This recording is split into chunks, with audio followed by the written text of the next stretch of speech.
The next question, the member for Ottawa South. Very much, Speaker. My question is for the Premier. Speaker, the provincial debt is higher than it's ever been, almost $100 million in 5 years. We have historic deficits. Government spending, well, by all accounts, it's out of control. Even the Premier's office budget has more than doubled in 5 years. Wow. That gravy train, well, it just keeps on rolling. Meanwhile, the services that Ontario families depend on, well, they're failing. Yet, it's this Premier's newest priority to spend $1 billion to get beer and wine in corner stores a little more than a year earlier than planned. So I'm not exactly sure what planet the Premier thinks that this would all be okay on. So maybe the Premier could explain to us, Speaker, through you, who exactly benefits from his $1 billion boondoggle?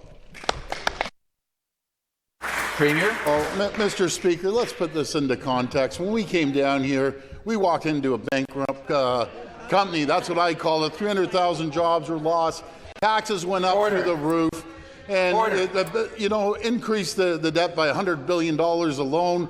What we've done, something that no other government's ever done that I could ever remember, federally, provincially, municipally, we increased revenue $64 billion, but we've never raised the tax.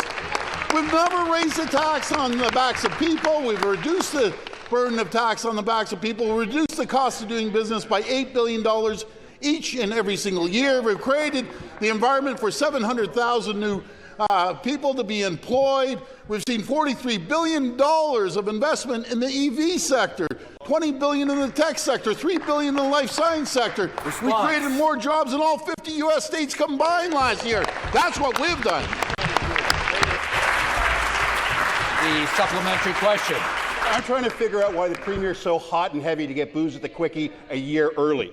So the only thing I can figure out is it's going to make his billion-dollar buddies so much happier. Meanwhile, 2.3 million Ontarians, they don't have a family doctor. And that number, it keeps going up. Emergency rooms are closing. Rural hospitals are closing down.